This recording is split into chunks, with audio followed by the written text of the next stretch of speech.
menikmati berkat-berkat Tuhan di seminar keluarga dengan tema burnout di masa pandemi. Puji Tuhan. Dan berbicara tentang keluarga, keluarga memang di hati Tuhan. Hati Tuhan sungguh-sungguh ada di dalam keluarga sehingga Tuhan menginginkan untuk setiap keluarga itu menikmati kerajaan surga. Tetapi juga ada yang menyerang keluarga, yaitu iblis yang tidak suka akan keluarga itu menikmati kebahagiaan Tuhan. Itulah sebabnya iblis berupaya demikian keras untuk supaya keluarga menjadi hancur.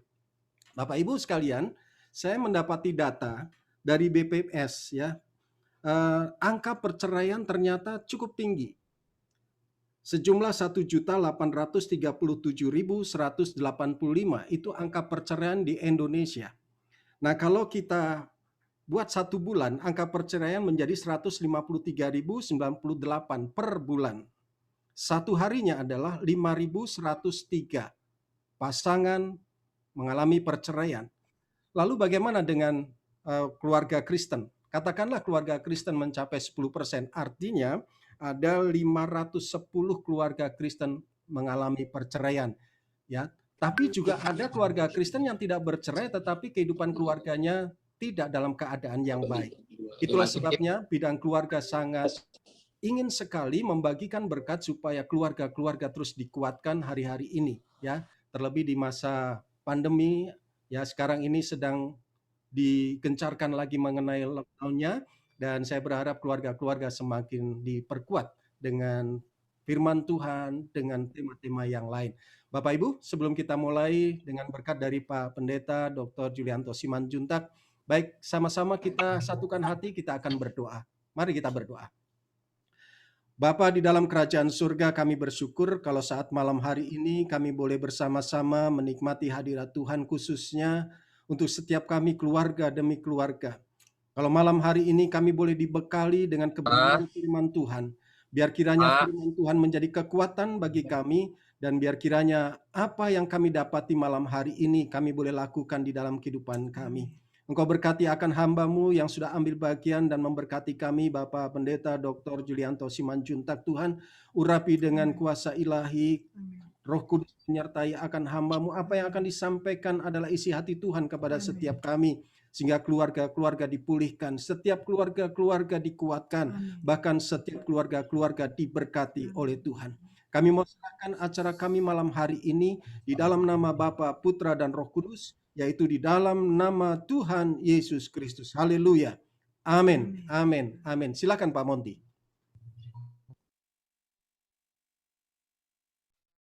Ya, baik, terima kasih Bapak Pendeta Roditus yang telah memimpin kita dalam doa. Dan malam hari ini juga kita akan mendengar sambutan dari Bapak Wakil Ketua BPD dari Pak Trisna. Silakan Pak Trisna. Ya, shalom Bapak Ibu yang sudah hadir bersama-sama dalam seminar ini. Ini luar biasa. Ini BPD baru mengadakan seminar ini yang pertama kali. Sebenarnya harusnya di bulan Mei. Saya mewakili Ketua BPD GBI DKI, Pendeta Kiki, yang tidak bisa hadir karena beliau sedang doa pengurapan. Tetapi sebentar kalau setelah selesai, beliau akan juga gabung dengan kita. Sekali lagi bahwa ini adalah seminar yang pertama. Kita percaya bahwa lewat seminar ini kita semua pasti diberkati Tuhan lewat seminar ini. Ya, karena memang ini adalah judulnya aja, wah luar biasa. Ya, burnout di masa pandemi. Ini betul-betul dari gambarnya aja, yuk kita lihat, ya itu terbakar semua kita, ya. Oleh karena itu ini adalah sekali lagi saya percaya bahwa ini pasti memberkati kita. Dan saya harap untuk selanjutnya nanti bukan hanya kita sebagai gembala atau para pejabat, boleh melibatkan juga ya para jemaat, silakan untuk bisa. Suaranya ke Pak mute itu, Trisna, Pak. Suaranya ke mute. Pak. Pak Trisna suaranya putus. Ke mute, tolong di unmute dulu, Pak. Unmute dulu, Pak, suaranya. Tadi ketekan, Pak. Ya, ya, ya. Saya rasa dari saya sekali lagi saya mewakili Pak Kiki mengucapkan selamat mengikuti seminar ini, dan seminar ini yang pasti akan memberkati kita semua. Tuhan Yesus memberkati. Saya kembalikan kepada Pak Monty. Silakan Pak Monty. Ya, baik Pak Trisna, terima kasih. Baik Bapak Ibu Saudara, sebelum kita akan mendengar pemaparan materi dari Pak Julianto, saya akan menyampaikan perkenalan buat Pak Julianto dari siapa sih Pak Julianto itu. Saya percaya juga banyak juga yang sudah mengenal Pak Jul ya. Pak Julianto ini bagi saya ini sebagai ya dia adalah pengajar yang luar biasa di bidang konseling. Dia adalah pembina saya juga di bidang konseling. Ya, saya sekolah konseling dengan Pak Jul sebagai dosen saya, sebagai guru saya, dan juga sebagai termasuk juga konselor saya juga. Jadi luar biasa saya menikmati setiap kali Pak Jul memberikan pengajarannya, ya saya selalu diberkati.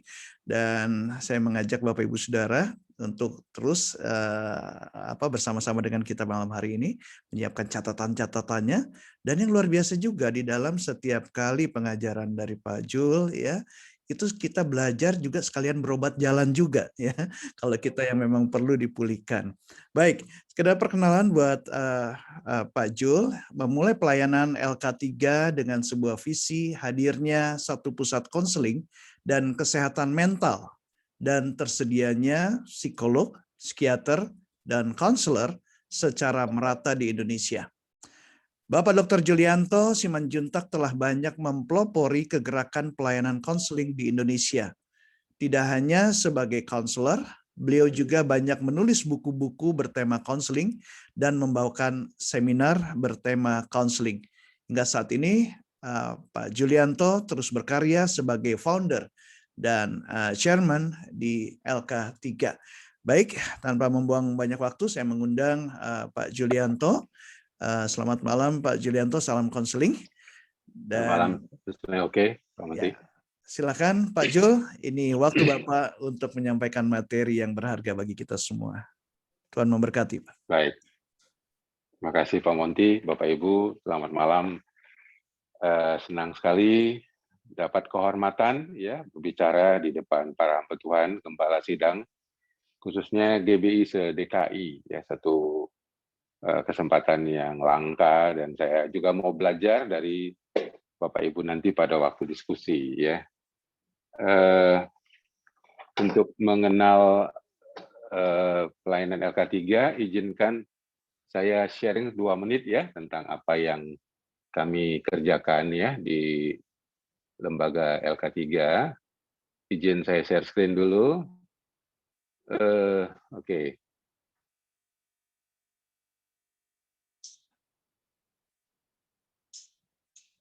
Apakah bisa lihat ya, mudah-mudahan ya.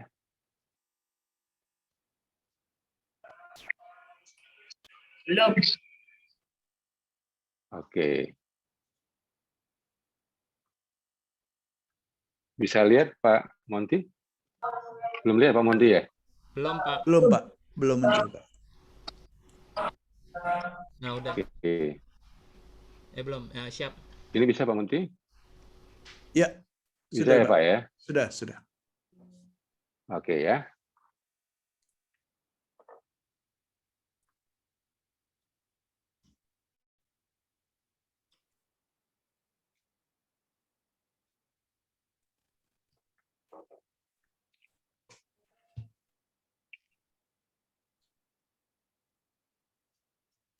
Nggak keluar ya Pak Monty ya? Belum, Pak. Oke. Baik. Berarti sinyalnya kurang bagus.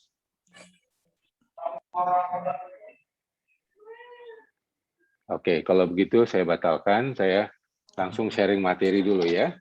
Ya, Apakah Pak sudah jadikan saya sebagai co-host ya, yang PPT presentasi? nampaknya belum ya. Boleh saya dijadikan co-host karena saya menggunakan iPad untuk wajah saya. PPT presentasi LK3. Bisa Pak Suganda? Pak Julianto sudah jadi co-host, Pak. Saya sudah buat jadi co-host. Itu yang Julianto Pak, itu yang iPad yang Oke. untuk wajah saya. Yang satu Yang lagi yang PPT presentasi. PPT presentasi. Tadi saya sudah chat Oh iya, baik. 2 kali. Makasih ya. Baik. Iya, siap, Pak. Baik, saya ingin mulai Bapak Ibu. Sorry ya, suaranya masih ada ya Pak? Ini apa? Suara ting-ting-ting-tingnya bisa dimatikan nggak ya? Iya, karena Bapak masuk ke jadi co-host, Pak. Jadi suaranya masuk. Saya lagi mau kecilin, Pak, dari sini. Lagi cari ya. Oke. Kalau begitu yang ini yang Julianto Simanjuntak matikan aja deh, nggak usah jadi co-host, saya terganggu suaranya banyak Iya, sekali. baik. Saya coba ya. Dari sini ya, Pak. Boleh dijadikan tidak usah co-host yang Julianto. Ya, yang PPT aja ya. Oke, baik. Ya, saya mulai dengan pengalaman burnout ya. Saya mengalami kelelahan tahun 2013 ya. Puncaknya adalah 2014 dan 2015. Boleh dimatikan, saya tidak usah jadi co-host Pak Suganda, suaranya banyak sekali terganggu saya. Iya, Pak, saya lagi cari tahu, Pak. Bukan, maksudnya nggak usah jadi co-host Pak, biar suaranya hilang. Saya nggak bisa jadiin Bapak lepas dari co-host. Pak Monty mungkin bisa bantu saya, Pak. Kalau seumpamanya dari co-host nggak jadi co-host gimana ya? Atau mungkin Bapak mesti out bentar, keluar dulu, Pak. Login lagi baru login, Pak. Bapak nggak bisa. Bapak bisa tekan nama saya terus dibikin itu Pak di. Sebentar Pak ya. Dari host Pak Petrus. Host yang bisa itu, hanya Pak Petrus yang bisa. Dari Pak Petrus Pak, klik namanya. Ya sudah Pak. Iya. Saya klik namanya terus.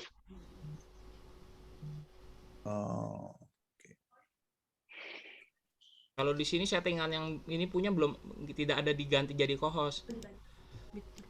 Hah? Kalau ini kan lain. Suara yang sangat mengganggu. Maaf Bapak Ibu, dia tungtang. Saya terganggu sekali. Bentar ya Pak. Oh iya, bentar. Sudah Pak? Ya, sudah hilang ya Pak ya? Iya. Nah, itu belum tahu, mudah-mudahan hilang Pak. Ini sudah hilang Pak. Tidak mendengarkan ya. Bapak masih di mana? Bentar Pak ya. Oke, saya matikan juga dari yang HP saya Pak. Oke. Saya akan presentasi. Sebentar ya. Ya, terima kasih kesabaran Bapak Ibu sekalian. Nah, ini tema kita ya, burnout ya. Bisa dilihat Bapak Ibu? Bisa Pak, bisa Pak. Oke, ini tema kita ya, bagaimana mengelola ya kelelahan sebagai pasangan, orang tua, dan sebagai pelayan Tuhan di gereja, khususnya di masa pandemi ya. Nah, saya senang karena saya melewati masa burnout yang berkepanjangan, boleh dibilang ya, tahun 2013 sampai 2015 ya. Saat itu kesibukan saya sebagai seorang pembicara itu sangat tinggi ya. Boleh dibilang saya terbang 100 kali setiap tahun, kadang-kadang sampai 130 kali. Itu melelahkan sekali. Bisa seminggu itu sampai 2 kali. Kesibukan mengajar dan seminar itu juga mengganggu hubungan saya, terutama dengan anak bungsu kami, Moze, pada waktu itu sekolah di Salatiga, ya, sekolah internasional di sana. Dan akibatnya dia merasa saya mengabaikan ya, karena saya terlalu sibuk pergi sana, pergi ke sini, sehingga fungsi-fungsi keayahan saya boleh dibilang nyaris tidak berfungsi buat anak kami yang bungsu, karena yang sulung itu sudah pergi studi ke Manila pada waktu itu. Puncaknya, Moze pada tahun 2015, dia mengalami depresi yang boleh dibilang akut, sehingga kami membawa ke beberapa psikolog dan juga psikiater. Ya. Pada waktu yang sama, anak yang pertama kami juga yang di Manila itu juga mengalami depresi. Ya. Sehingga sebagai seorang pendeta, sebagai seorang counselor, sebagai seorang pengajar, saya merasa mulai frustrasi begitu. Ya.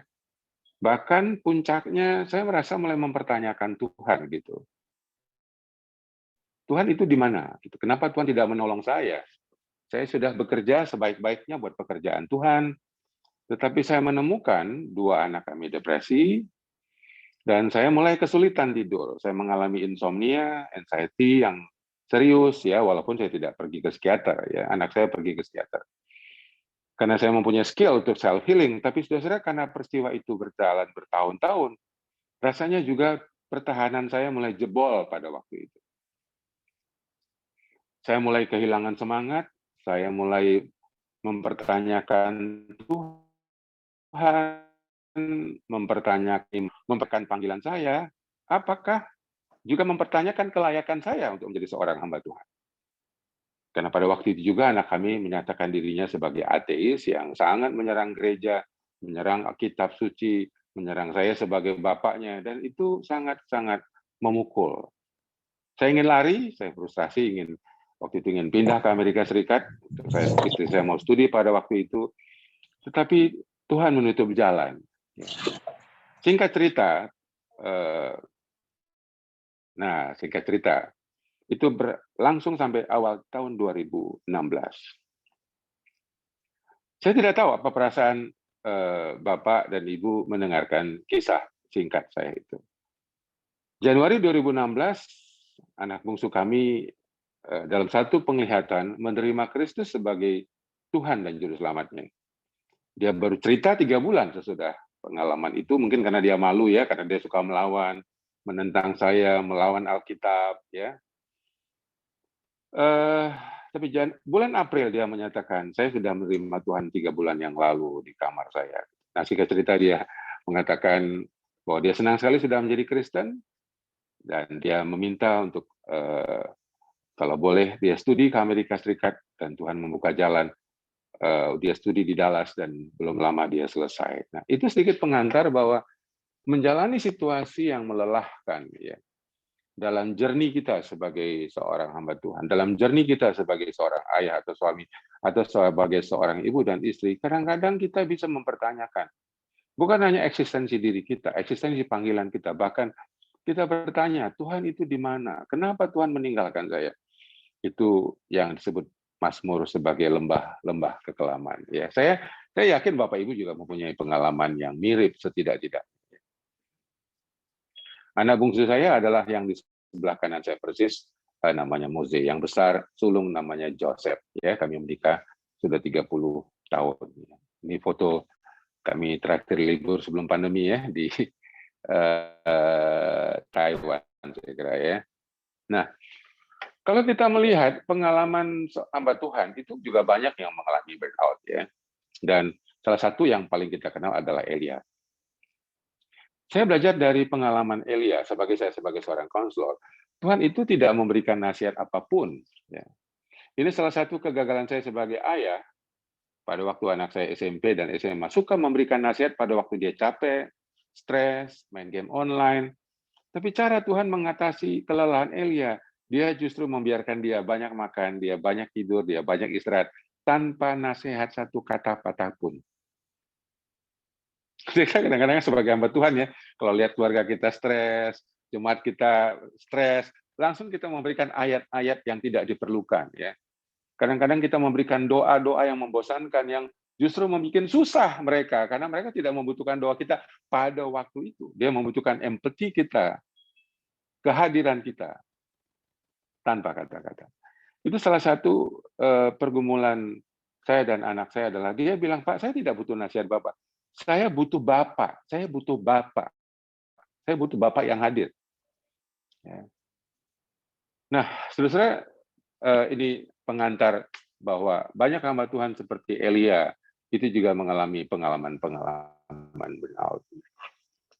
Banyak pengertian mengenai burnout, tapi salah satu adalah kondisi krisis yang berasal dari kelelahan. Ya. Karena kelelahan, kecapean, minimnya pengetahuan, minimnya pengalaman, ya, minimnya waktu, membuat kita itu defisit, ya, tergerus secara emosi, secara mental, dan secara spiritual. Di apa yang keluarkan dengan aset yang kita punya itu tidak semadai. Dalam bahasa keuangan lebih besar pasak daripada tiang. Ya. Lebih banyak yang kita keluarkan daripada yang kita asup, baik itu gizi waktu, gizi emosi, maupun gizi spiritual kita. Nah, kita tidak bisa membahas semua, tapi kalau dilihat aspek burnout dalam dunia counseling, itu bisa berasal dari pelayanan kita sebagai hamba Tuhan, bisa bersumber dari pernikahan kita, ya, atau fungsi-fungsi keayahan dan keibuan kita, parental burnout. Ya. Bapak-bapak dan ibu sekalian, saya mulai sedikit dari pernikahan. Pernikahan kita juga tak jarang, ya. Saya sama istri saya mengalami beberapa musim, ya, periode yang paling menonjol itu adalah 5 tahun pertama kami menikah. Saya waktu itu sebagai gembala sidang. Penuh dengan konflik, rasanya tidak ada hari tanpa konflik yang berat. Itu juga membuat saya frustrasi ingin meninggalkan perkawinan pada waktu itu. Saya hanya mengingat saya pendeta, saya tidak berani meninggalkan istri saya. Tapi kalau mungkin saya tidak pendeta waktu itu, mungkin kami sudah berpisah. Periode terberat lainnya adalah tahun 2012, tadi yang saya ceritakan, ya, sampai tahun 2015 ketika kami menghadapi masalah dengan anak kami. Kadang-kadang tanpa sadar, ya, saling menuntut, saling menyalahkan, mudah marah, sensitif, gampang tersinggung, malas bicara, dan sebagainya. Dan kemudian melarikan diri dengan pekerjaan. Jadi keaktifan bekerja, melayani di gereja, mencari jiwa-jiwa, apakah karena saya cinta Tuhan? No. Sama sekali tidak didorong oleh cinta saya kepada Tuhan. Tapi karena saya melarikan diri dari kejenuhan perkawinan saya. Dari kejemuan relasi saya. Saya pergi ke sana, pergi ke sini, melayani di sana, melayani di sini. Tapi apakah pelarian itu menyelesaikan? Tidak juga. Ya, tanpa sadar. Mungkin kita selama pandemi di rumah, di kamar, berkomunikasi, ya. Tapi apakah dalam, intim, hangat, menyenangkan? Belum tentu. Saya tidak tahu Bapak Ibu kalau boleh mencatat, ya, kalau boleh jujur, satu kata saja, ya. Apa bentuk kebosanan pernikahan Bapak Ibu? Ya, saya menguji dulu, ya, keterbukaan Bapak Ibu pendeta Gembala GKI, SDKI, ya, dari GBI ini. Mau chat apa bentuk kebosanan, kejemuan, ya, kejenuhan, ya, dalam pernikahan Bapak Ibu. Oke, saya tunggu, ya. Silakan.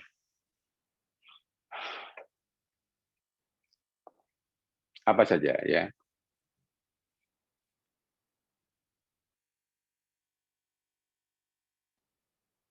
Saya menunggu, ya. Saya udah mengaku tadi, ya. Silakan Bapak Ibu, bentuknya apa?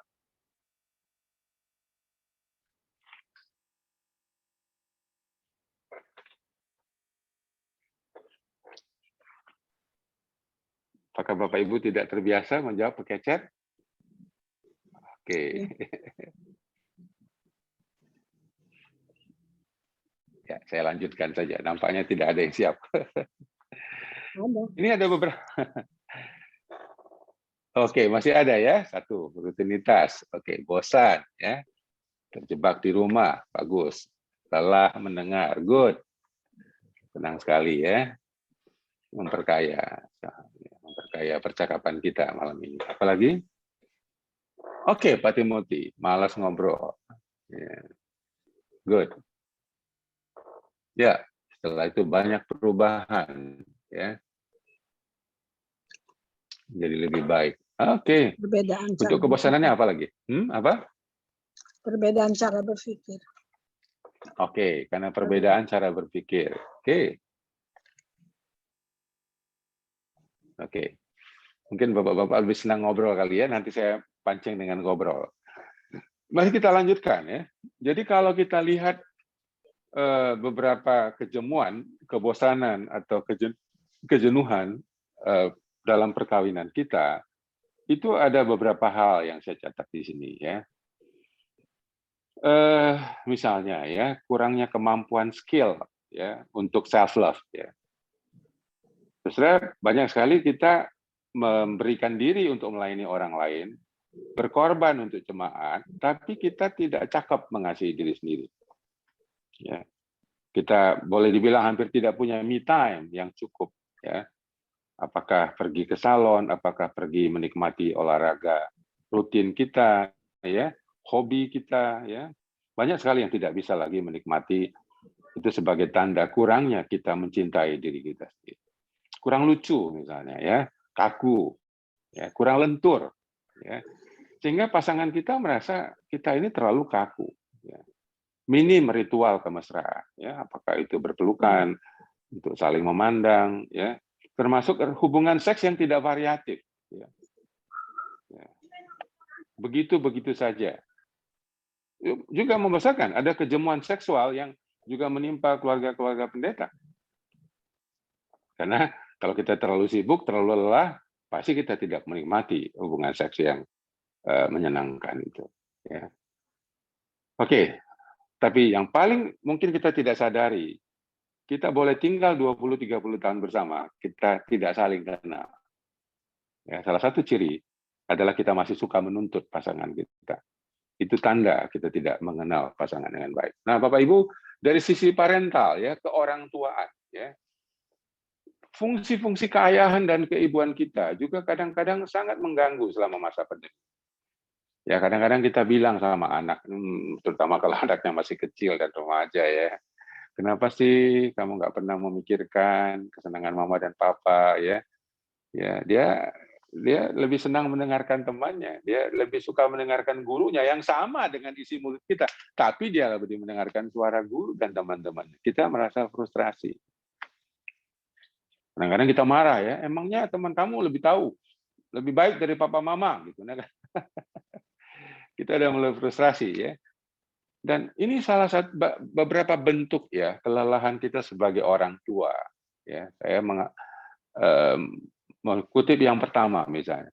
Waktu anak saya kecanduan game dan dia ateis ya, tidak mau ke gereja. Kecanduan game ya, saya pikir-pikir ya, apa dosa saya? Apa saya sedang dihukum Tuhan ya? Ini salah satu bentuknya ya, kita udah mulai frustrasi gitu. Lalu saling menyalahkan. Kadang-kadang kita anggap ini apa anak sial ya? Ini kenapa ya anak begini ya? Dan tidak jarang kita depresi, kita frustrasi dan cemas. Apalagi kita pendeta ya, anak kita nggak sungguh-sungguh dalam Tuhan, nggak mau baca Alkitab, nggak mau rajin ke gereja, ya. Ya saya banyak mendampingi ya pendeta-pendeta yang anaknya homoseksual, anaknya pecandu narkoba.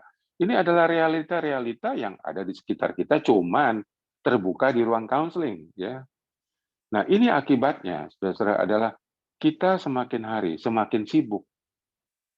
Itu cara kita melarikan diri dari panggilan sebagai orang tua. Ya, inilah beberapa bentuk-bentuk yang paling umum, ya teman-teman. Nanti kita diskusikan. Tapi akarnya ada dua. Yang pertama adalah besarnya gap generasi antar generasi. Ya, saya sama anak saya bungsu saya hitung-hitung ya. Dia 24, saya 58. 24 tahun, 34 tahun. Ya. Jadi perbedaan jarak 5 tahun saja, itu terjadi perubahan yang sangat besar untuk anak-anak kita. Nah, apalagi sama anak kita bedanya 20 tahun, 34 tahun, itu besar sekali. Kita tidak punya kemampuan, pengetahuan, dan skill untuk parenting di era digital. Kita tidak cukup membaca buku ya, untuk bisa memecahkan persoalan-persoalan dengan anak-anak kita. Dan salah satu akar yang lain yang saya temukan, kenapa saya tidak menikmati anak-anak saya waktu mereka kecil. Saya tidak bangga sebagai seorang ayah buat anak-anak saya. Saya lebih bangga menjadi pendeta. Saya lebih bangga menjadi dosen. Tapi kenapa saya tidak bangga menjadi ayah? Karena saya tidak bangga kepada ayah saya. Saya punya hubungan yang buruk, saya punya trauma, saya punya luka dengan ayah saya. Saya baru memaafkan ayah saya umur saya 38 tahun. 38 tahun saya baru bisa memaafkan ayah saya. Anak saya Moze memaafkan saya umurnya 18 tahun. Dia lebih cepat dari saya memaafkan. Sekali lagi, orang yang tidak menikmati masa kanak-kanaknya, Bapak Ibu, perhatikan baik-baik. Dia tidak bisa menikmati anak-anak. Jadi kalau kita tidak cukup waktu bermain, bercengkrama, bercanda ya dengan anak-anak kita, itu bukan karena kita sibuk, sama sekali bukan, tapi karena kita tidak menikmati masa kanak-kanak kita. Istri kita kurang apa sih sibuknya? Sibuk dia. Tapi dia masih menikmati anak-anak. Tapi kita, para bapak, yang tidak menikmati masa kanak-kanak, akan sangat sulit menikmati kanak-kanak. Kalau kita tidak bangga kepada ayah kita, sulit bangga menjadi seorang ayah pada anak-anak kita. Karena energi keayahan kita datang dari kebanggaan kita kepada ayah kita. Ya. Ada 3 alat ukur yang Bapak Ibu bisa ukur. 1, hubungan yang baik ya antara kita dengan anak dan pasangan. Ada 3. 1, ada rindu, ada sayang, ada bangga. Rindu, sayang, bangga. Inilah ciri relasi yang sehat. Nah, selama kita burn out, ini hilang nih. Kita merindukan anak kita bisa ngobrol, atau anak kita rindu ngobrol sama kita, hilang. Apakah ada tanda peduli, tanda sayang satu sama yang lain di rumah? Apakah ada tanda bangga anak kita kepada kita sebagai ayahnya? Mungkin juga hilang. Ya.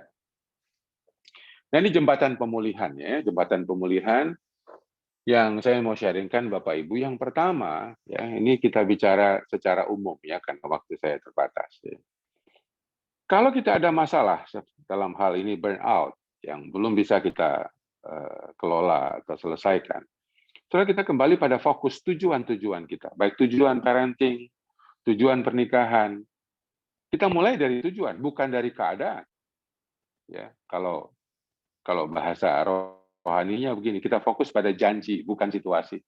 Tuhan punya janji untuk pernikahan kita. Itu fokus kita ke sana, bukan pada keadaan kita yang lagi kurang menguntungkan. Ya. Yang kedua adalah fokus pada akar, ya, bukan pada buah. Misalnya, ya, nilai prestasi akademis anak itu akar, itu buah. Dia rajin ke gereja, baca Alkitab dan berdoa, itu buah. Dia berhenti main game online, itu buah. Fokus kita bukan pada buah. Fokus kita pada akar, yaitu relasi, hubungan. Ya. Adanya rasa saling percaya satu sama yang lain. Nah, kebanyakan hamba Tuhan, ini kita fokusnya minta anak kita berubah. Kita minta pasangan kita berubah. Saudara, sekali lagi, saudara akan kelelahan dan akan kecewa kalau menuntut buah. Buah akan datang sendirinya kalau relasi itu sudah diperbaiki. Nah, yang ketiga adalah fokus pada kelebihan pasangan atau anak dan bukan pada kekurangan. Saya kasih contoh yang paling praktis. Waktu konflik saya sama anak saya tahun 2014, saya tidak keluar kamar sebelum saya mengucap syukur untuk 5 kelebihan anak saya. Saya tidak keluar kamar dan bertemu anak saya sebelum mengucapkan 5 kekuatan, kelebihan, keistimewaan anak saya. Setelah saya mendoakan itu, saya keluar, saya bisa lebih stabil emosinya. Tidak cepat marah. Doa saya ubah. Saya tidak pernah minta anak saya berubah. Saya bilang, Tuhan ubah saya, supaya melalui perubahan saya, anak saya berubah. Yang keempat, fokus pada pribadi, bukan pada masalah. Nah, ini yang juga dipelajari dalam ilmu counseling. Saudara, saya kasih contoh. Gigi saya maju ke depan. Ya. Saya dipanggil Giman waktu saya kecil, gigi mancung. Apakah saya bisa bilang saya jelek karena gigi saya maju? Enggak. Perut saya buncit. Apakah saya bisa bilang perut saya buncit, saya jelek? Enggak. Karena banyak anggota tubuh saya masih sempurna. Mata, hidung, ya kan? Otak, telinga, paru-paru, jantung, tangan. Maka saudara-saudara, fokus kita adalah keutuhan kepribadian anak. Keutuhan kepribadian pasangan. Bukan pada masalah-masalah yang terjadi. Misalnya pada gamenya yang belum selesai. Pada imannya yang masih kurang sungguh-sungguh. Saudara-saudara, fokus kepada keutuhan kepribadian anak. Fokus pada kepribadian pasangan kita. Itu akan sangat menguatkan sekali. Jadi kalau kita marah, kita bilang, nah, kamu udah main 4 jam. Tadi Bapak sudah bilang, ini Bapak udah mulai marah. Ya, please, kamu belajar dulu. Itu cara yang baik. Tapi ada banyak orang tua menyerang kepribadian anaknya. Misalnya begini, kamu itu ya, anak yang tidak bisa dibilangin. Itu Anda udah menyerang kepribadian. Kamu itu tukang marah. Itu sudah menyerang emosi. Kita tidak boleh menyerang kepribadian. Kita hanya bisa bilang, mengkritik tindakannya, sikapnya, perbuatannya, keputusannya, bukan kepribadiannya. Nah, yang kelima, keenam, ketujuh saya nggak bisa jelaskan, waktu saya terbatas ya. Fokus pada proses, bukan hasil. Kita perlu menemukan sistem-sistem keluarga kita mana yang perlu diperbaiki. Ya, kita memproses dulu misalnya apa saja yang sedang terjadi, kehilangan, ekonomi yang menurun. Ya, kita tidak bisa mau langsung jadi keuangan kita baik lagi. Saya kira jauh lebih penting adalah mengubah sistem dan proses. Ya. Terakhir adalah menurunkan harapan. Saya kira kalau kita lihat sumber kekecewaan kita itu terlalu punya harapan yang tinggi. Dan Bapak Ibu, saya mengajarkan di ruang konseling Filipi 2 sebagai terapi inkarnasi. Ya. Tuhan tidak menyuruh kita naik, dia turun menjadi manusia, bahkan menjadi hamba. Dengan demikian dia bisa membawa kita naik, mempersatukan dengan Allah Bapa. Nah, kalau dalam konteks anak misalnya, ya mereka masih anak-anak. Kita pernah jadi anak, dia tidak pernah jadi ayah. Saya kira saudara itu harapan-harapan kita yang berlebihan lah. Ya. Kadang-kadang harapan-harapan itu yang membuat kita kecewa. Saya kira ini berapa ini? 1, 2, 3, 4, 5, 6 ya. Ini poin-poin yang selalu menjadi tuntunan kalau saya memberikan counseling. Ya. Nah, saya kira itu. Masih ada berapa menit lagi, Pak Monty? Masih ada waktu 16 menit, Pak Jul. Oke, saya ambil 10 menit ya, supaya tanya jawabnya lebih banyak. Nah, ini yang terakhir. Setelah marital burnout, ya, kebosanan perkawinan, lalu parental burnout, kelelahan sebagai orang tua, dan yang terakhir adalah pastoral burnout sebagai hamba Tuhan. Ya. Saya tidak tahu apa bentuk kebosanan, kejenuhan, ya, kejemuan, stres teman-teman selama pandemi ini. Boleh saya minta 1-2 menit, boleh chat. Apa bentuknya? Ya, silakan. Ya.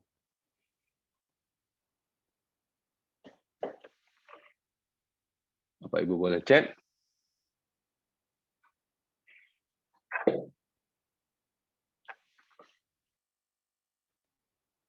Apa yang menjadi bentuk kejenuhan? Ya, ya, malas ketemu orang. Ya, good. Ya, jujur tidak bisa liburan ya, sama ya, di rumah aja. Apalagi yang ya terbatas komunikasi, harus selalu perfect di depan jemaat. Aduh, capek sekali memang itu, sangat melelahkan ya. Ya, banyak di rumah, vakum ya, sulit bertemu. Tuntutan jemaat menyelesaikan masalahnya, ya betul. Situasi tidak menentu, ya sekarang di rumah aja, aduh betul-betul. Apalagi kita orang ekstrovert ya, rutinitas pelayanan makin bor, apa ini? Makin teros, apa ini artinya? Makan terus, makan terus artinya ya. Oh susah bertemu teman, ya betul. Ya. Kangen ngobrol, hobi tidak bisa disalurkan, ya, benar sekali ya. Ya, oke. Thank you ya sudah chat ya. Bapak Ibu bisa bayangkan saya setahun yang bisa 130 kali terbang tiba-tiba nggak terbang itu di rumah saja, dan saya puncaknya depresi itu sebelum saya kena COVID ya, itu kira-kira bulan Agustus September. Betul-betul saya frustrasi. Memang banyak Zoom, banyak mengajar Zoom. LK3 itu setahun itu bisa menyajikan 100 tema. Bapak Ibu bisa bayangin ya, temanya berbeda, nggak sama ya. Jadi begitulah cara saya mengekspresikan kreativitas ya, walaupun bukan hanya saya mengajar, kita ada 50 dosen ya di lembaga kita dengan mitra-mitra kita, dan itu saya mencoba menyerap energi dari pertemuan Zoom termasuk dengan Bapak Ibu. Walaupun cuma lihat muka gitu ya, rasanya senang sekali ya. Saya sembuh Oktober itu langsung saya mengambil cuti 3 bulan ya. Oktober, November, Desember, Januari ya. Saya kebetulan mengunjungi anak saya di Amerika, dia wisuda, dan saya merasa kita betul-betul perlu totally istirahat ya ketika kita mengalami kejenuhan, kebosanan dan sebagainya. Ya. Oke, ini beberapa penyebab pastoral burnout ya. Saya tidak akan menjelaskan secara khusus ya. Banyak pendeta itu mau mencoba menjadi apa ya, bagi semua orang menyenangkan. Ya, ini satu yang menyebabkan kita gampang sekali burnout. Ya, jika beberapa aspek yang lain, ya, minimnya social support, miskinnya sahabat di luar gereja, ya, tidak adanya partner, ya, untuk kita bisa minta mentoring dan seterusnya, ya. Jadi ini beberapa penyebab yang bisa menyebabkan kita burnout. Ini beberapa gejala yang lain, ya, saya tidak akan jelaskan, tapi ya salah satu yang menonjol itu adalah kita menjadi sulit tertawa, ya, sulit untuk bahagia dan sulit untuk mencintai diri sendiri. Ya, miskin empati kepada anak-anak. Anak-anak saya protes kalau saya kurang empati. Bapak kok kurang empati sih ya? Aku tadi kan curhat. Bapak kok tidak bisa ekspresikan sih perasaanku apa? Nah, kadang-kadang anak-anak kita bisa melihat sebenarnya kita ini udah mulai jenuh, ya, bosen. Gitu. Ini beberapa gejala-gejala kelelahan pastor, pendeta, ya, miskin kreativitas, gampang tersinggung, sensitif, merasa ditinggalkan, tidak produktif, ya, dan kadang-kadang kesepian, ya, walaupun jemaat kita banyak, ya, tidak bisa ketemu dan kadang-kadang sulit tidur. Ya. Saya sempat juga dibantu, ya, obat tidur waktu saya insomnia, ya, sekarang ada obat tidur yang tidak perlu resep dokter, yang sangat ringan, ya. Jadi kadang-kadang kita bisa mengalami situasi-situasi seperti ini, ya. Dan yang paling berat, ya, saya juga mengalami masalah ini. Kadang-kadang kita tidak punya tempat yang aman untuk berbagi, ya, untuk menceritakan kejenuhan yang kita rasakan. Saya bersyukur 3 hari lalu saya ke Bandung, ya, dengan 2 pimpinan lembaga kami, satu direktur eksekutif, satunya lagi adalah ketua yayasan, ya. Nah, kami 3 pasang itu bisa ngobrol gitu, ya, menceritakan hal-hal yang buruk, menceritakan hal-hal yang negatif, menceritakan kegagalan-kegagalan kami sebagai suami, sebagai ayah, dan itu rasanya melegakan. Kita nggak jaim gitu. Kita nggak jaim. Kita perlu orang-orang yang bisa tempat berbagi aman, tempat yang aman untuk kita menceritakan pergumulan-pergumulan kita. Dan ini beberapa cara memerangi kelelahan yang paling umum, ya, misalnya, ya, memeriksakan kesehatan rutin, memperjelas tanggung jawab. Saya khususnya setelah saya sakit bulan November lalu, dan anak saya memberikan nasihat, saya menambah 7 staf.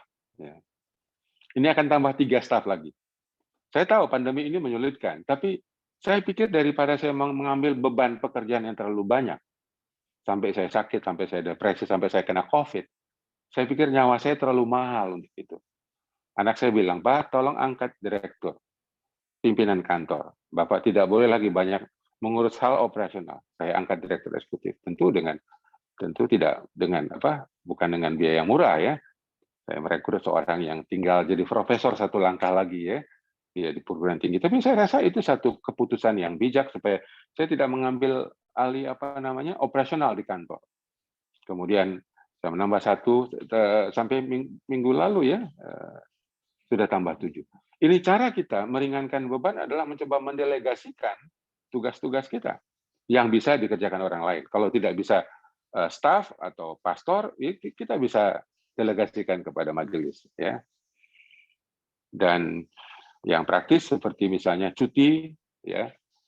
Kemudian menikmati hobi, ya, saya membeli khususnya treadmill, ya. Setiap hari 30 menit kayak treadmill atau jalan pagi. Saya kira Bapak Ibu, hidup itu menyenangkan, ya, kalau kita tahu bagaimana menjalaninya. Saya suka bercanda dengan staf di kantor, ya, humor, ya. Dan kalau Anda tidak malu pergi counseling. Ya, waktu anak saya ateis dan pecandu game itu, saya counseling ke 9 psikolog, 3 konselor, 1 psikiater. Saya seorang konselor, tapi saya tidak bisa dampingi anak saya. Jadi saya pergi counseling ke 9 psikolog, 3 konselor, 1 psikiater, dan selesai. Ya, walaupun sekarang juga masih kadang-kadang saya pergi konsultasi untuk masalah-masalah yang saya alami, untuk yang dihadapi oleh anak-anak kami. Ya, nah terakhir. Setelah itu saya kembalikan kepada Pak Monty, ya. Yang gampang diingat itu 3H, ya, 3H. Ini paket self love, ya. holiday, ya, perbanyak libur dan tidur, ya, dalam arti yang sehat, ya. Ya, seorang teolog terkenal Spurgeon pernah bilang begini, hal rohani yang paling sering dilupakan oleh hamba Tuhan ialah tidur dan libur. Dia bilang itu hal spiritual yang paling sering dilupakan oleh hamba Tuhan. Yang kedua humor, ya. Saya suka nonton stand up comedy, ya, Cak Lontong, ya. Orang-orang yang pintar menghibur. Ya, ini sangat baik, ya, sangat baik. Dan salah satu ciri kecerdasan rohani, salah satu ciri kecerdasan spiritual adalah bercanda. Jadi kalau Bapak kurang bercanda, itu artinya Bapak Ibu kurang rohani. Dari teori tadi, ya, dari teori tadi, ya. Dan terakhir adalah menikmati hobi. Saya ada gitar, saya suka menyanyi.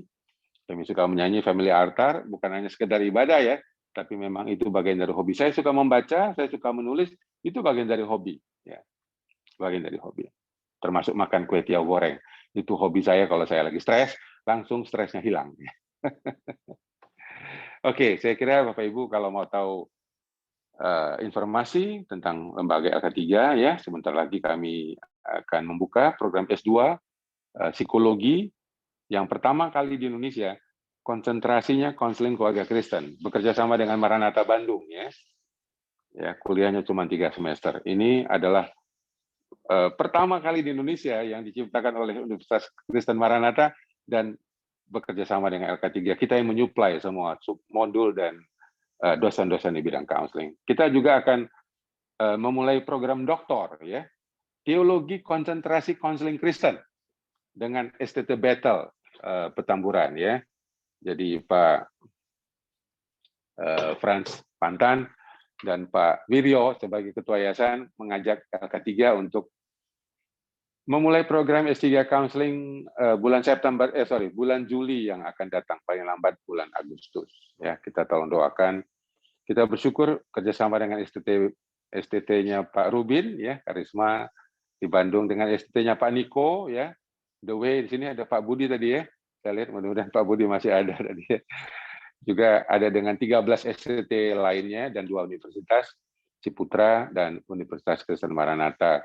Yang terakhir, Bapak Ibu, kita juga punya program hanya sertifikat yang tidak punya PR, tidak punya tesis selama 2 tahun. Ini program yang paling diminati baik dari dalam dan luar negeri. Mahasiswanya sekitar 200 orang dan saya akan sharing chat di chat room. Kalau Bapak Ibu mau tahu program ini dan ikut mendaftar atau melihat open house-nya, silakan bisa join, ya. Akhirnya saya berterima kasih Pak Monty dan Ketua BPD dan semua Bapak Ibu sekalian kesempatan untuk sharing malam hari ini, ya. Terima kasih. Tuhan berkati. Baik, terima kasih Pak Jul. Bapak Ibu diberkati, kalau yang diberkati boleh kasih tepuk tangan. Tepuk tangan virtualnya juga boleh, ya. Puji Thank you, Tuhan. thank you. Terima kasih Pak Jul. Baik, Bapak Ibu Saudara kasih dalam Tuhan, sebelum kita masuk dalam sesi Q&A, kita mau foto sesi yang kedua nih, ya. Ayo boleh dibuka kameranya, dirapi-rapiin tampilannya, ya. Oke, silakan Pak Petrus. Iya Pak, karena di sini ada 4 layar. Saya ambil dulu dari layar yang pertama ya Pak, jangan bergerak dulu ya, karena kalau saya udah masukin nanti saya buang ke WA dulu. Oke, layar yang pertama. Tunggu sebentar.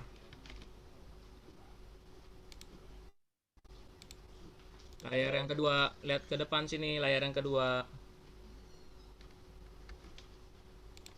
Ada 4 layar ya Pak. Ini layar yang ketiga, on the way. Layar yang ketiga, lihat ke sini semua Bapak Ibu. Oh, layar ketiga kebanyakan semua udah nggak pasang foto nih Pak, nggak pasang kamera.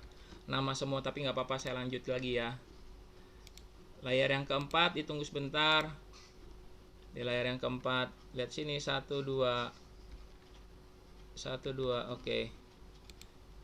Yang layar ketiga, keempat, kebanyakan nggak pasang kamera. Udah Pak.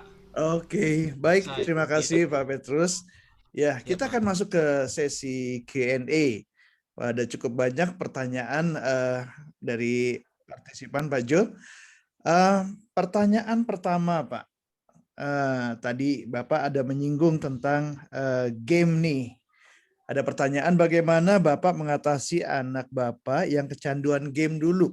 Ya, karena rata-rata sekarang orang tua menghadapi masalah ini terutama dalam masa pandemi. Silakan Pak Jul. Ya, ini agak sulit karena ini kan proses ya, tidak ada yang singkat ya. Anak saya juga menceritakan dalam bukunya, dia menulis buku tidak mudah untuk meninggalkan 6 tahun ya, dia kecanduan game dengan durasi 8 jam sehari ya, bukan 1-2 jam sehari ya, 8 jam sehari selama 6 tahun. Saya udah cerita tadi, saya mencari bantuan dengan psikolog, ada 9, kemudian ada konselor ya, sampai psikiater.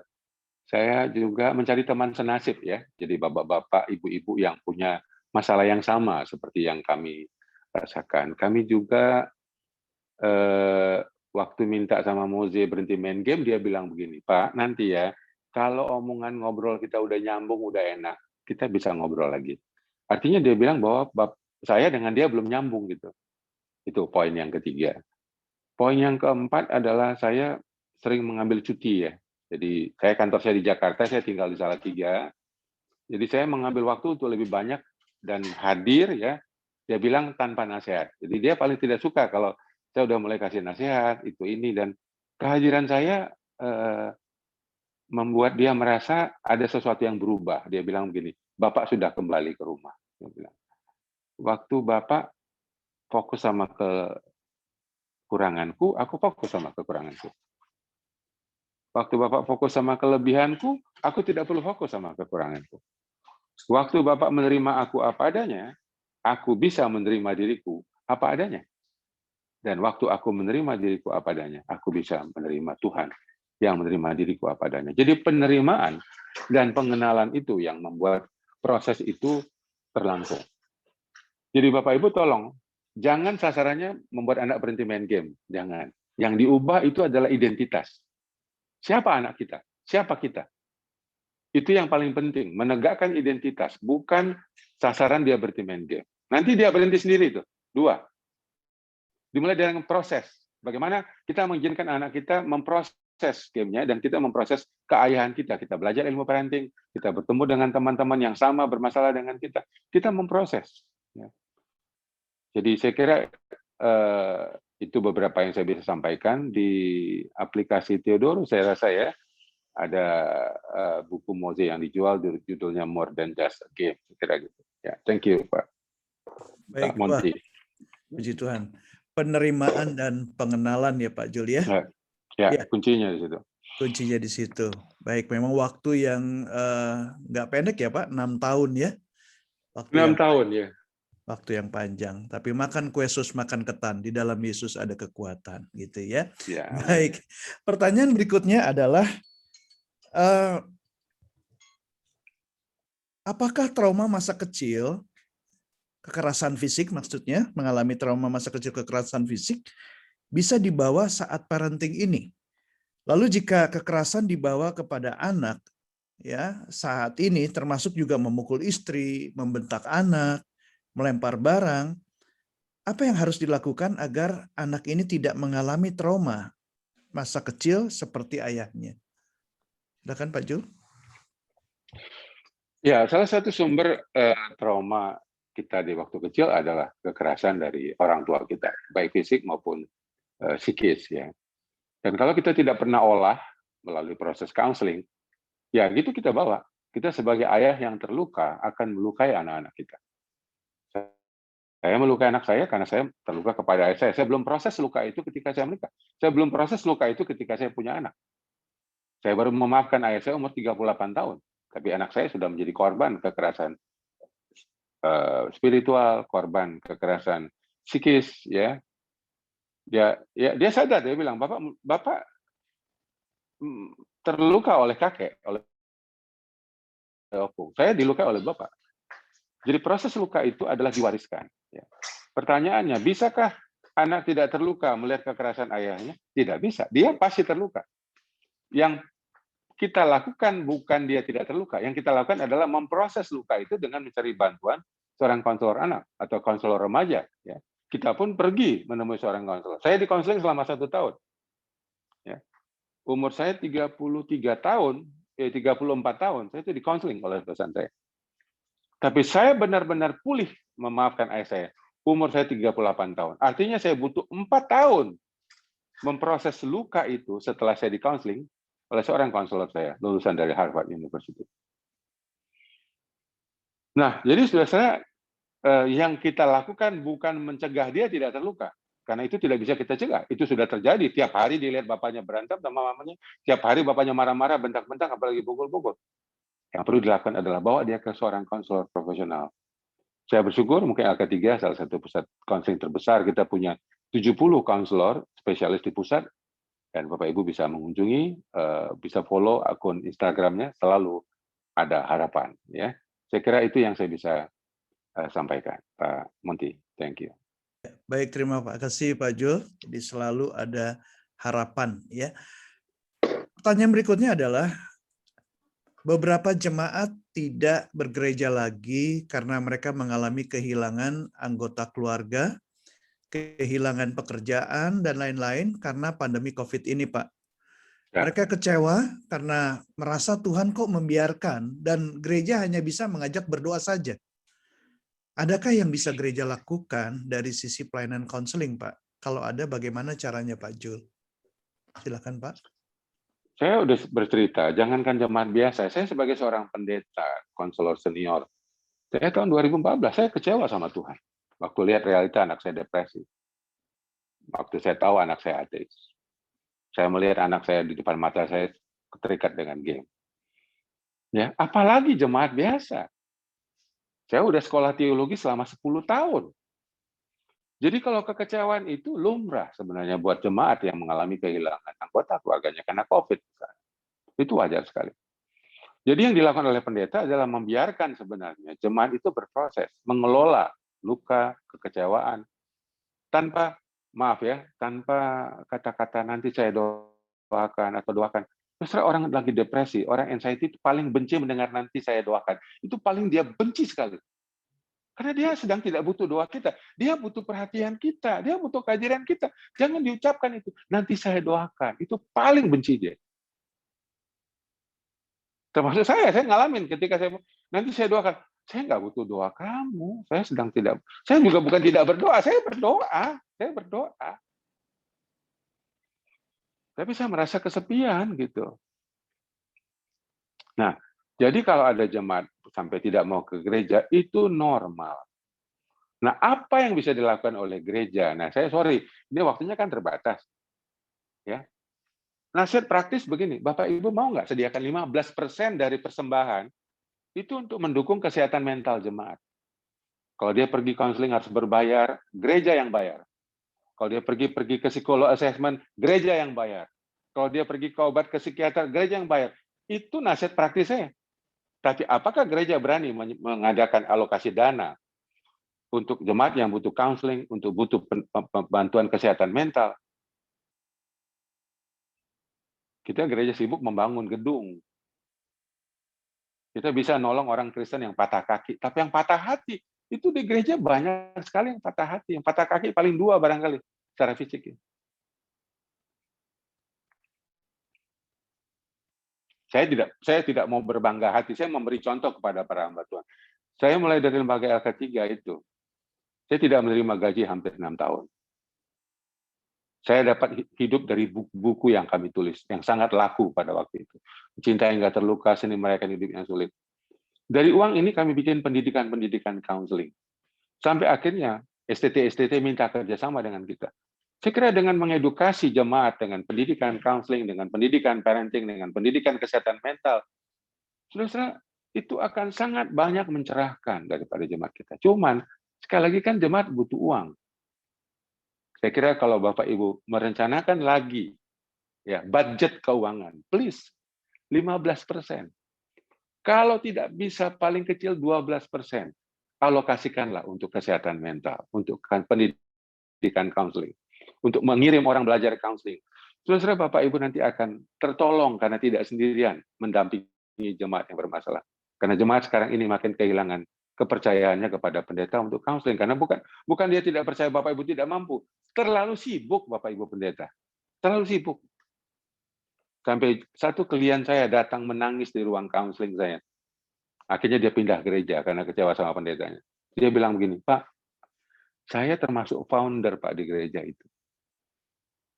Saya belasan tahun menjadi ketua komisi di gereja itu. Bapak tahu, waktu suami saya bermasalah, minta ketemu sama gembala saya. Dia selalu jawabnya sibuk. Saya lebih gampang ketemu Tuhan daripada ketemu gembala saya, Pak. Dia sedih sekali. Kalau saya ring 1, Pak, tulis ketemu. Dia seorang wanita, seorang ibu. Yang sangat baik, saya kenal sangat baik. Kalau saya sebagai ring 1 susah bertemu sama gembala saya. Saya tidak tahu bagaimana ring 2, ring 3. Jadi jemaat sebenarnya bukan tidak mau ketemu Bapak Ibu pendeta, dia tahu Bapak Ibu sibuk. Nah, karena itu Bapak Ibu latih level kedua, level ketiga. Sekolahkan mereka untuk jadi seorang psikolog, untuk jadi seorang konselor, untuk menjadi seorang yang bisa membantu jemaat dalam kesehatan mental. Saya kira 5 tahun, 10 tahun yang akan datang. Gereja Bapak Ibu sangat berubah. Karena saya percaya, konseling itu berkaitan dengan pertumbuhan gereja, apalagi di masa pandemi. Ya. Begitu Pak Monty, mudah-mudahan membantu. Wow, keren banget.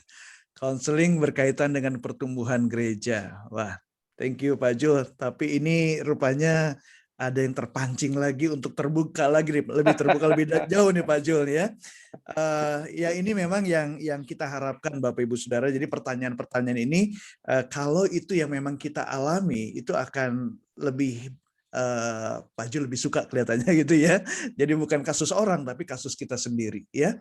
Nah ini Pak ada yang mengalami begini. Pak Jul, saya sebagai leader di gereja, apakah salah kalau saya merasa aman dan nyaman berbagi curhat gitu dengan pendeta lain daripada sama gembala saya sendiri? Gimana nih Pak Jul? Ini leader katanya nih. Dia lebih nyaman dan aman, merasa nyaman dan aman bicara sama pendeta lain daripada gembalanya sendiri. Apakah saya salah, Pak? Gitu. Silakan, Pak. Saya rasa wajar ya, karena accountability partner, artinya mitra bicara kita yang lebih dewasa, yang kita percaya, itu tidak ada keharusan dari gereja kita sendiri ya. Jadi kita memilih sebenarnya, karena kita memilih orang yang aman. Ya. Kalau kita merasa gembala senior kita bukan tempat yang aman, kita boleh pergi ke gembala yang lain. Dengan catatan tidak boleh menjelekkan gembala kita harus hormat. Ya, saya dari dulu, saya waktu jadi jemaat, saya tidak mau menceritakan kelemahan gembala saya karena dia pemimpin saya. Tapi apakah saya perlu counseling kepada dia? Tidak, karena saya merasa tidak aman kepada dia. Saya mencari pendeta yang lain. Itu no problem. Itu no problem. Ya. Baik. Saya rasa wajar. Ya, terima kasih Pak Jul. Jadi itu hal yang wajar. Tapi kita tetap harus jaga, nggak boleh menjelekkan gembala sendiri ya Pak ya. Ya. Kembali kepada masalah parenting Pak Jul, ada pertanyaan apa yang harus kita lakukan bila anak remaja kita merasa teman-temannya menjauhi karena anak kita terlalu rohani, misalnya dia jujur ya, maksudnya pandangan dunia gitu Pak, kalau jujur itu dianggap terlalu rohani gitu ya. Dia jujur, dia sopan, atau dia tidak suka berkata-kata yang nggak benar. Sementara masa pandemi ini, anak-anak kesepian dan butuh teman untuk video call, untuk game online bersama. Bagaimana menurut Pak Jul? Ya tergantung umurnya ya, boleh tahu umur berapa ya?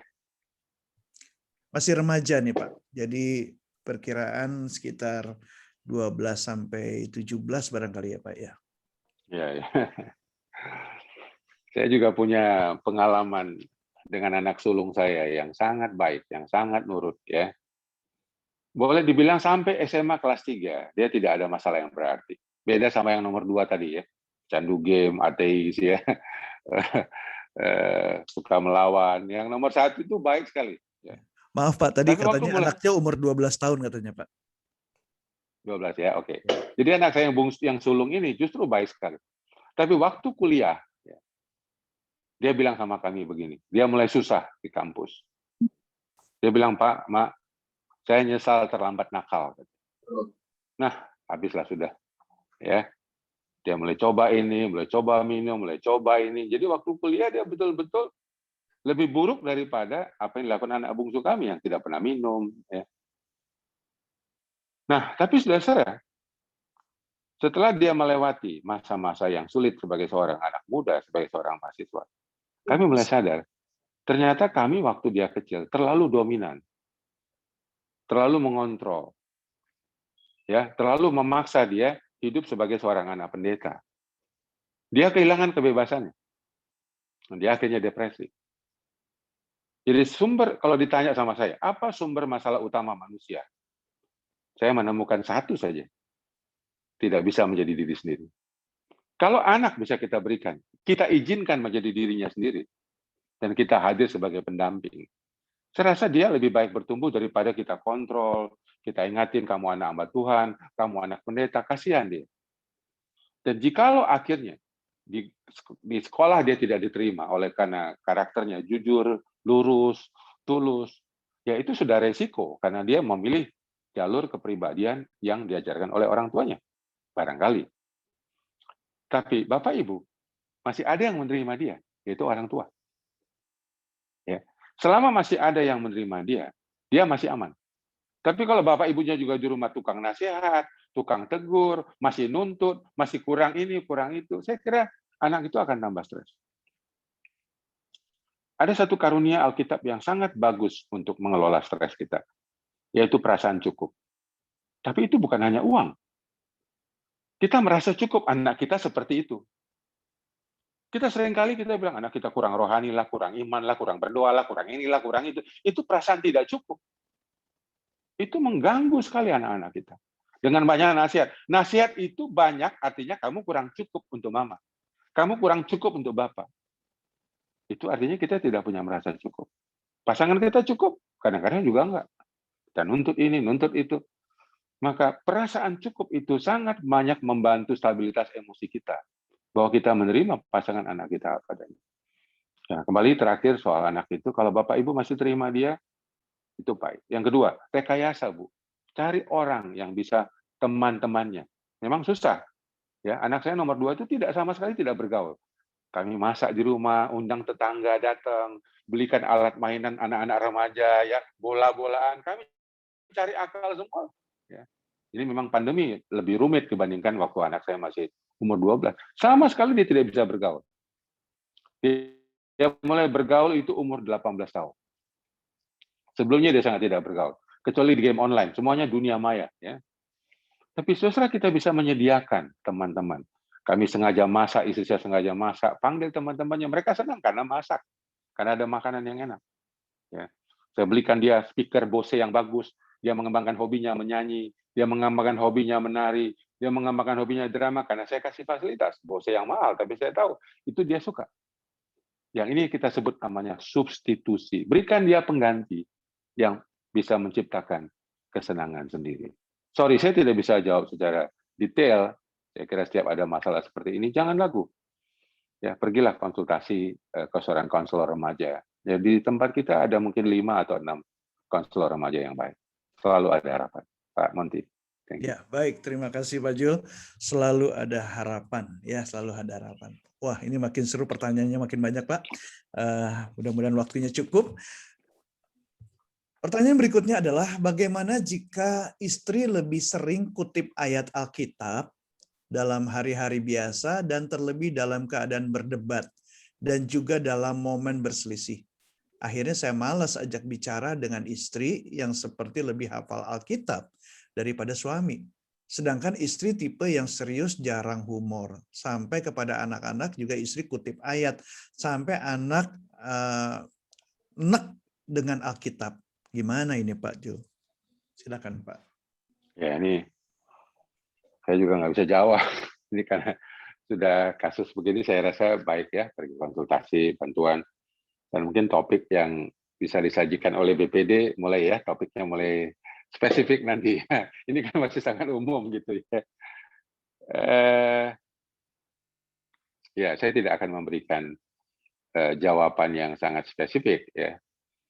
Tapi spiritual abuse ya, menggunakan ayat untuk menyerang orang lain itu kerap terjadi di dalam komunitas gereja tanpa kita sadar. Ya. Walaupun itu dengan bercanda ya. Mengutip ayat untuk sesuatu tujuan pribadi memang itu sangat berbahaya. Tapi pertanyaannya, kenapa banyak pendeta, istri pendeta, atau orang Kristen menggunakan ayat untuk berbicara, untuk menyerang orang lain? Karena dia tidak punya otoritas untuk dirinya sendiri. Dia tidak percaya kepada dirinya sendiri. Maka dia perlu memperalat ayat itu untuk menegakkan dan meninggikan otoritasnya. Orang yang banyak menggunakan ayat untuk menyerang orang lain, itu tanda dia orang yang tidak percaya diri terhadap dirinya sendiri. Saudara-saudara, ada otoritas Tuhan, ada otoritas kita sebagai ibu, sebagai istri, sebagai ayah, sebagai suami. Maka waktu otoritas ayah yang kita tegakkan, otoritas ayah yang kita tegakkan. Kita tidak usah libatkan ayat. Ayat itu harus sudah menyatu, sudah mengakar di dalam tubuh kita. Ya, dalam kepribadian, dalam sikap, dalam perbuatan, dalam perkataan. Bukan dengan kata-kata ayat yang hurufiah, ya, yang literal. Tapi sekali lagi banyak orang yang tidak punya kepercayaan diri untuk menunjukkan identitasnya. Dia menggunakan ayat-ayat kitab suci untuk menyerang orang lain, termasuk kita di mimbar. Saya waktu jadi pendeta awal sekali, saya tidak suka sama pemain piano, pemain musik, saya serang dia dari mimbar. Kenapa? Karena saya tidak punya percaya diri untuk berbicara kepada dia, untuk menegur dia secara pribadi.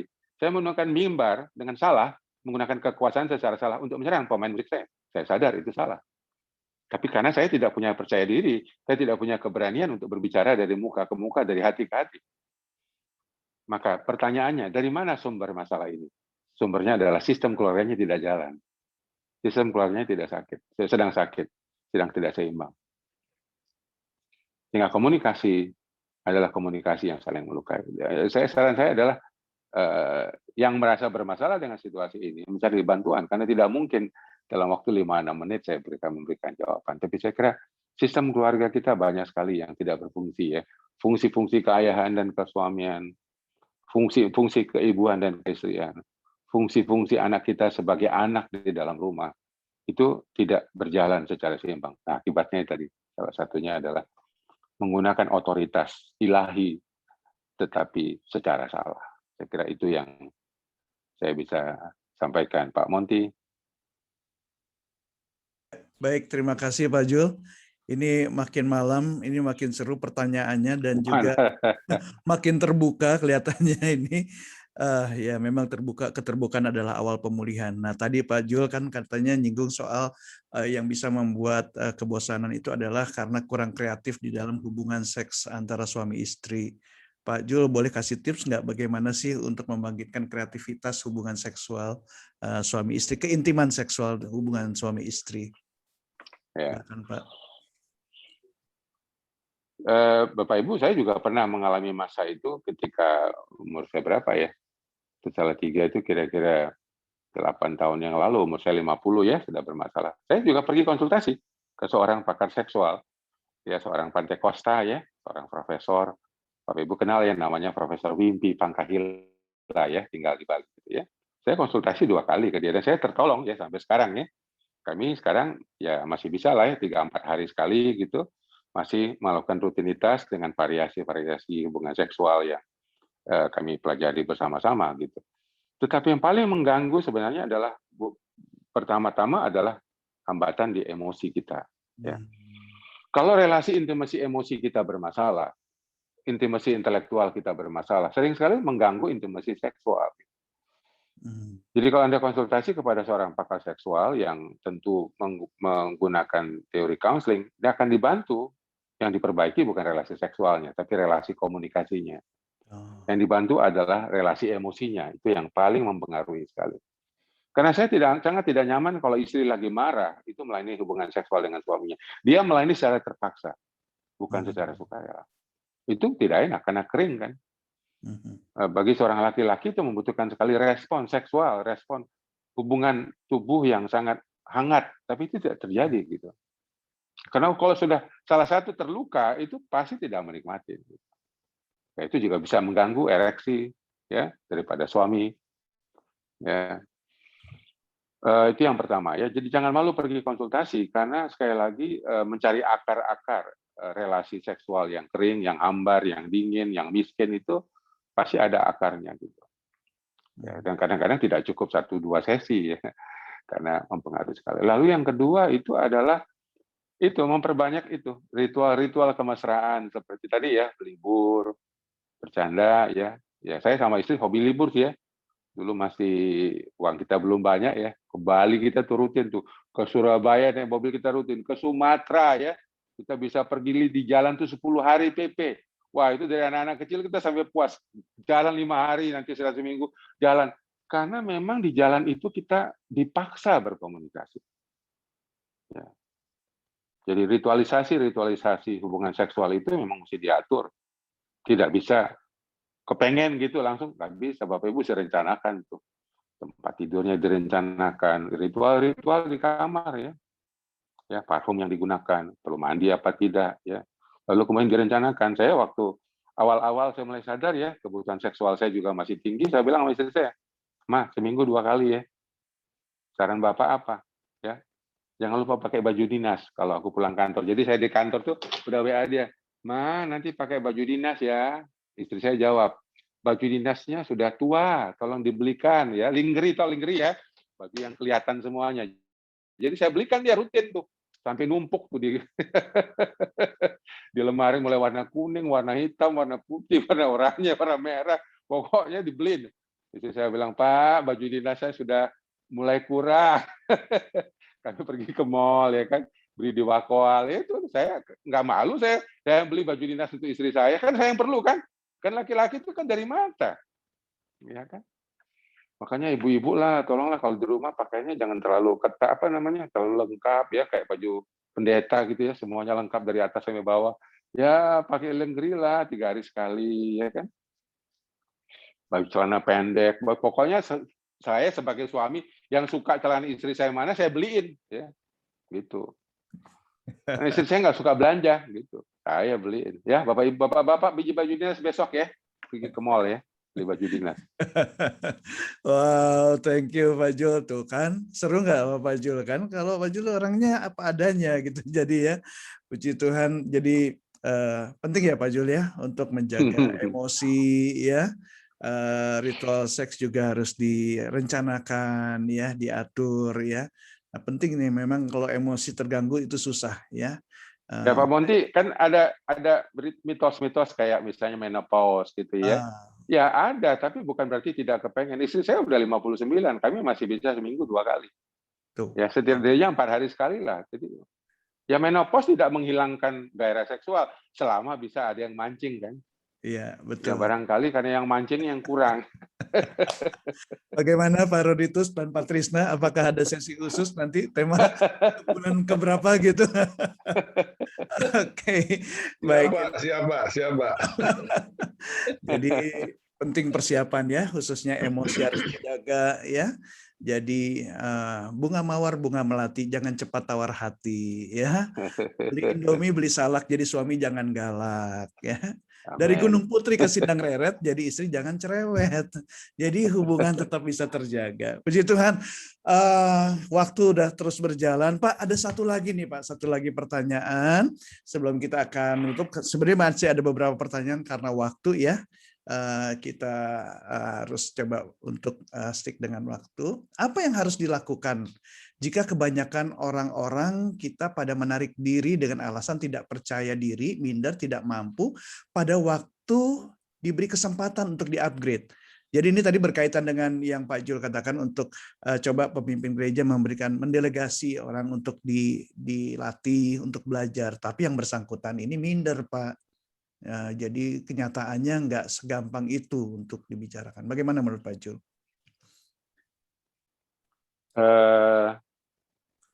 Ya, saya tidak persis tahu apa latar belakang ya, kondisi, situasi, relasi, budaya organisasi, ya banyak sekali ya. Lalu akar-akar sistem keluarga, tipe kepribadian ya. Kalau di ruang konseling itu banyak sekali yang harus dibicarakan ya sebelum melakukan treatment, harus melakukan namanya diagnosa ya. Nah, salah satu alat diagnosa yang paling ampuh adalah assessment ya. Apakah itu karena minder? Belum tentu. Assessment bisa menunjukkan.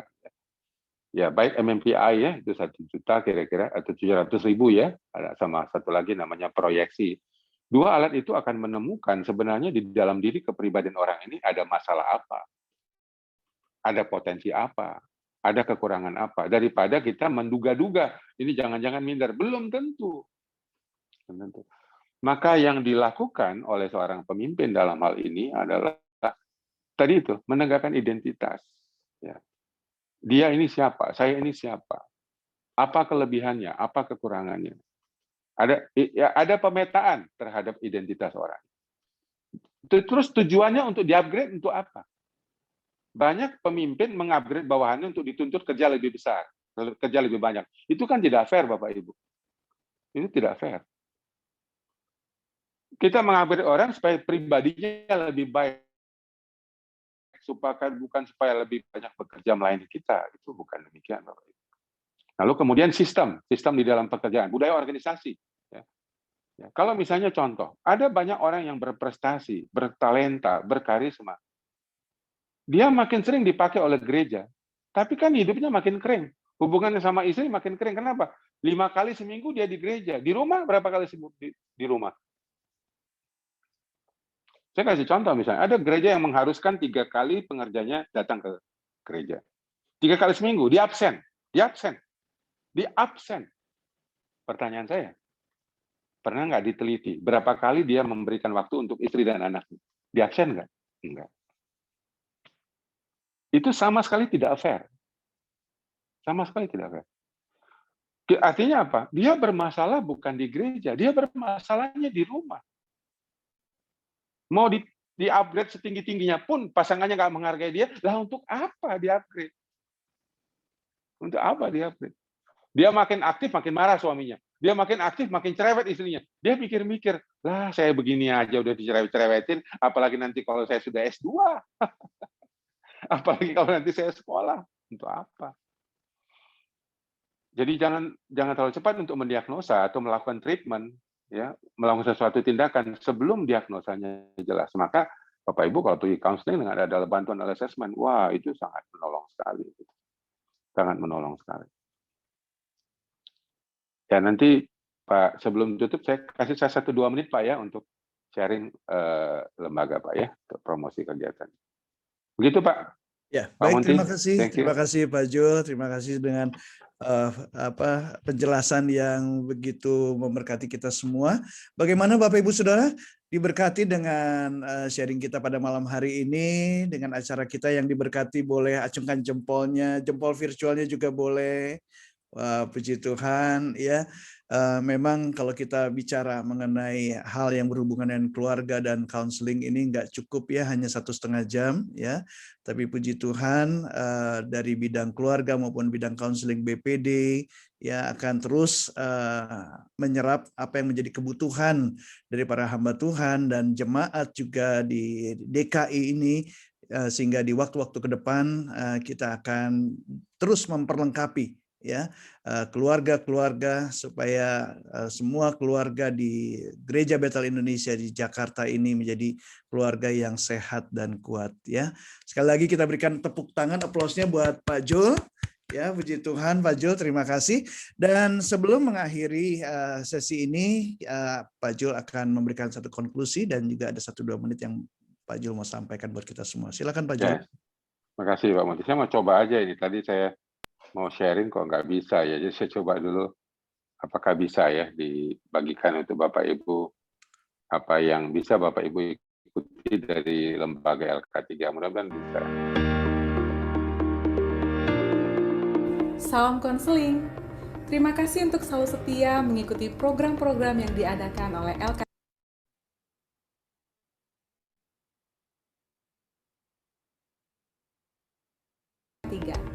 Saat ini, mari kita sama-sama menyimak program-program yang akan dilaksanakan dalam waktu dekat.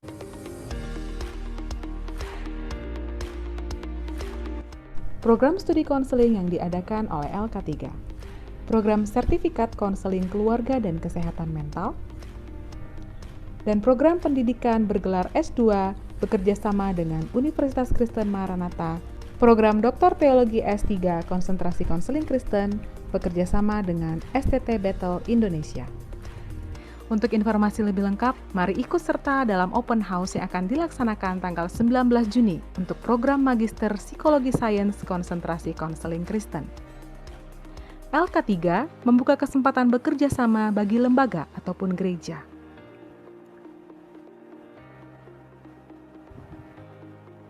Khusus para alumni dan mahasiswa, mari bergabung dalam perkumpulan konselor sahabat keluarga. Pusat Konseling Spesialis Selalu Ada Harapan. Selalu Ada Harapan hadir untuk menemani Anda menemukan harapan di tengah-tengah permasalahan. Bagi para pecinta buku bertema konseling, LK3 mengadakan book fair di bulan Juni 2021. Segera dapatkan buku terbaru karangan Julianto Simanjuntak dengan judul Pendeta, Panggilan, Kepribadian, dan Keluarganya. Dan dapatkan pula harga khusus dan penawaran menarik lainnya dalam rangka menyambut ulang tahun LK3 yang ke-19 tahun. Informasi lebih lengkap mengenai update program-program yang dilaksanakan oleh LK3 dapat di-scan dalam barcode berikut, atau mari bergabung dalam Telegram Sahabat Julianto, atau berkunjung melalui website kami di keluargakreatif.com, dan follow sosial media kami di Instagram, atau melalui aplikasi Theodorus.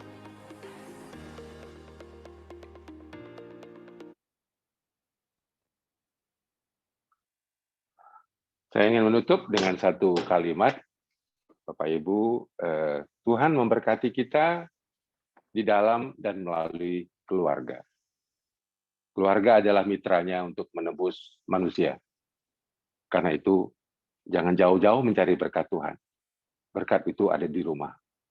Sedangkan gereja adalah tempat kita berbagi berkat yang kita dapatkan di rumah kita masing-masing.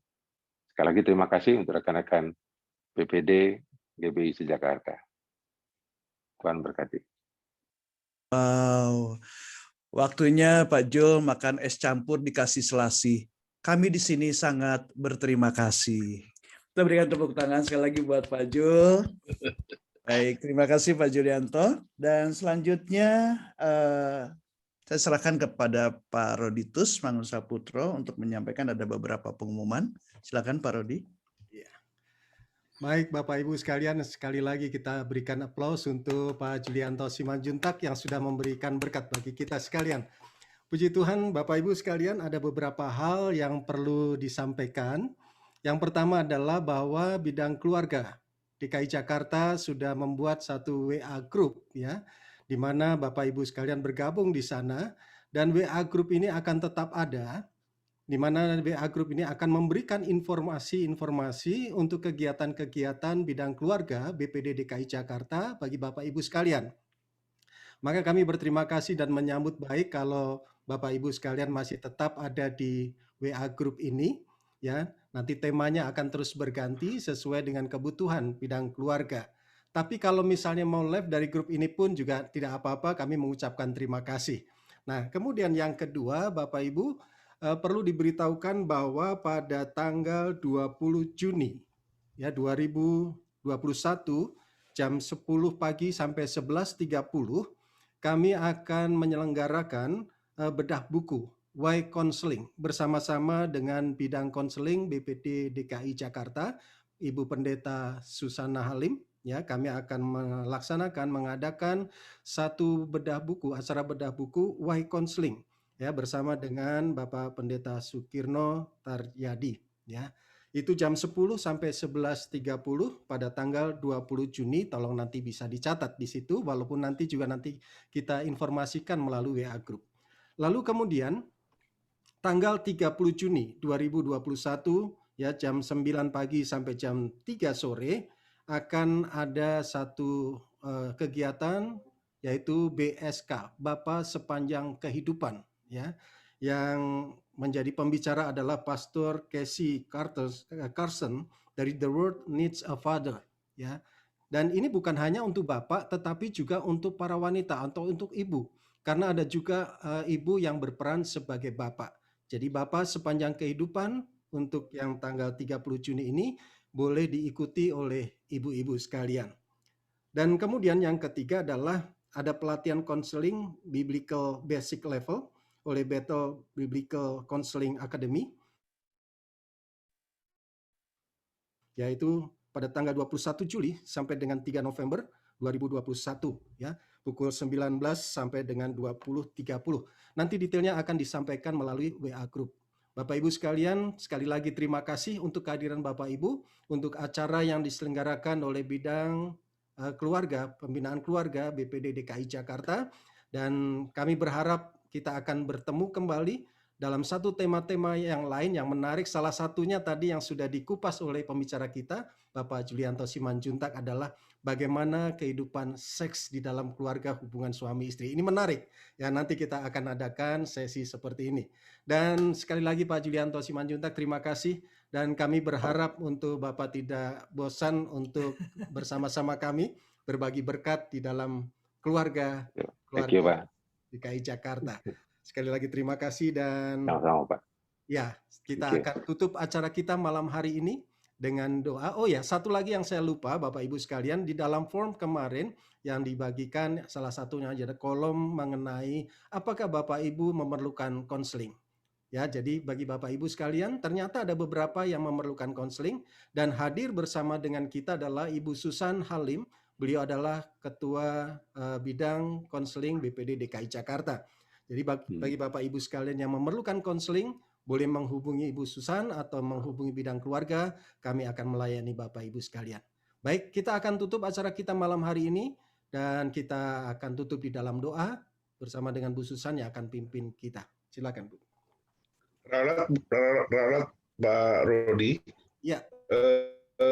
Ini bedah buku itu tanggal 29 ya, Bu Susan. 29 atau 20? 29 Juni, Pak. Oh, bukan ya. Tanggal 20.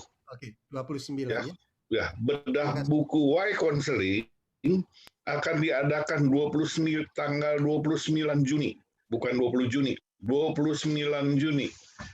Ya, jam 10 ya. Dan saat ini tadi saya lihat ada Pak Kiki, mungkin ada sepatah dua patah kata dari Pak Kiki sebagai Ketua BPD mau menyampaikan sesuatu. Pak Kiki Cahyadi, Pak Kiki. Ya, shalom. Ya. Pertama-tama saya ucapkan terima kasih kepada Pak Julianto Simanjuntak yang sudah di narasumber dan memberkati kita semua. Terima kasih buat para peserta, dan terima kasih juga buat Pak Trisna bersama dengan bidang konseling dan bidang keluarga yang telah memfasilitasi pertemuan kita malam ini. Itu saja, Pak. Terima kasih, Tuhan berkati. Silakan, Pak. Baik, silakan Bu Susan, kita akan dalam doa. Silakan. Baik, mari kita berdoa, mari kita bersama-sama bersahati.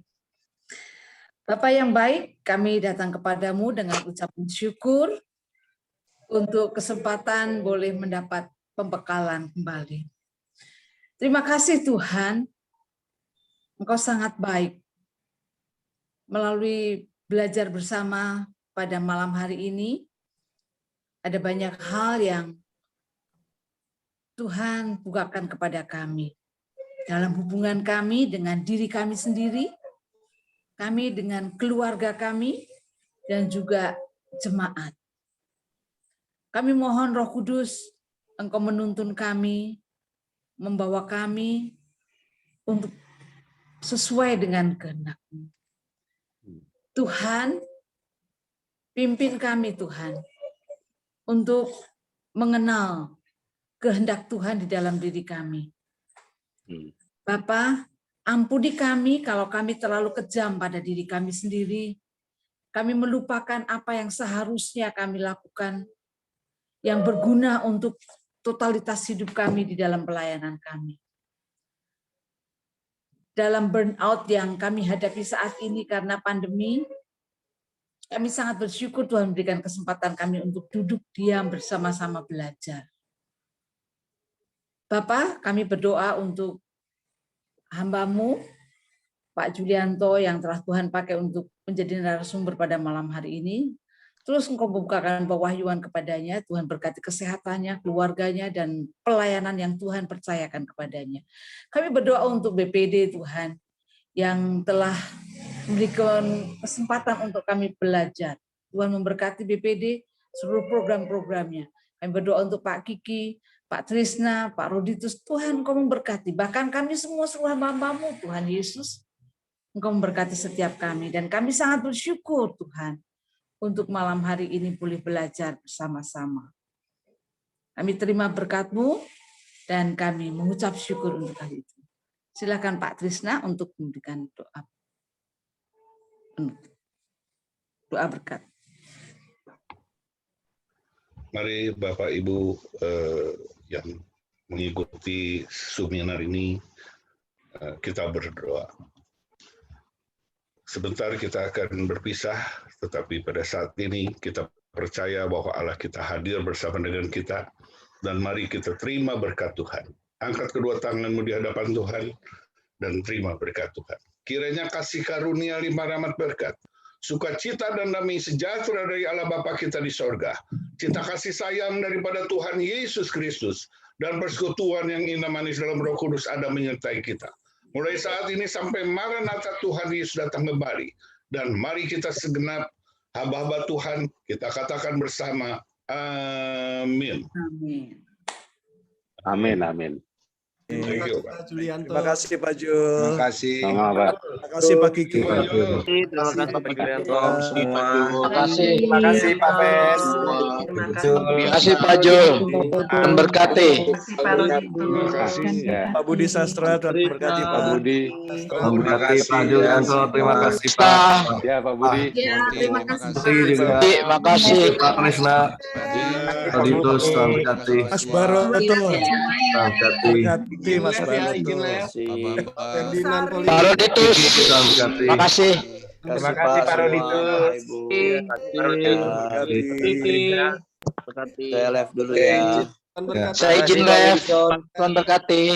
Pak Roditus. Terima kasih semuanya, Tuhan memberkati. Semua, Trifon, Pak Jim, Lili, berkati. Pak Kiki, Ya, ya, Tuhan memberkati. Pak Monti, terima kasih Pak Monti. Berkati.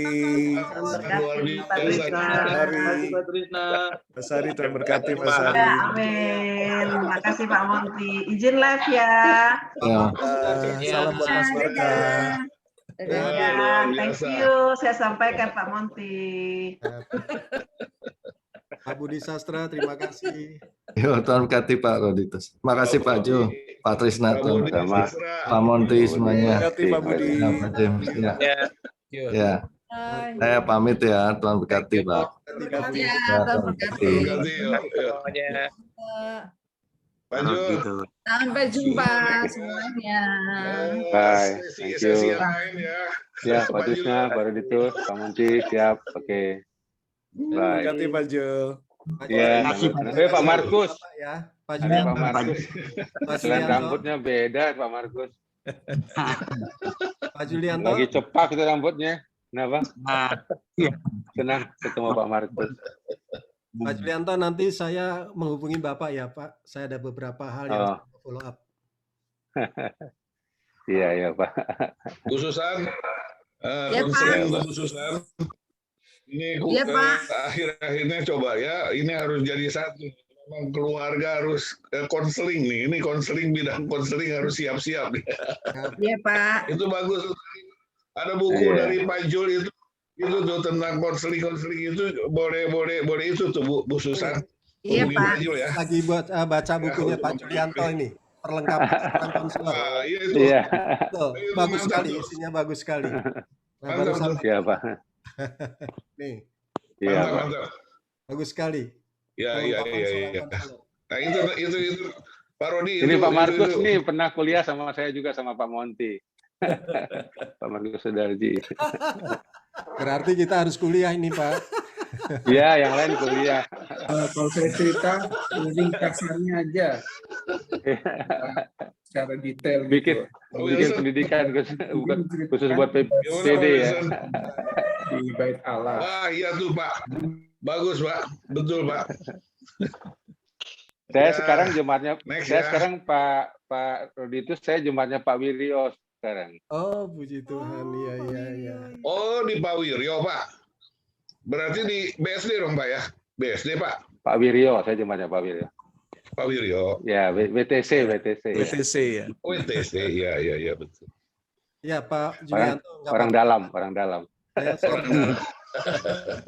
Pak Julianto, saya mau share di sini saja, Pak. Jadi Ya, Pak. saya punya rencana untuk nanti membekali para pengerja, Pak, dengan cara bagaimana kita menjadi seorang konselor, gitu. Kami di Rayon 1A, Pak. Tadi Pak James hadir ke rayon kami, dan saya sudah bicara dengan beliau untuk memperlengkapi para pengerja, pendoa untuk bagaimana menjadi seorang konselor, begitu. Dan nanti saya akan menghubungi Bapak waktunya kapan, gitu. Oke, Pak. Thank you, Pak.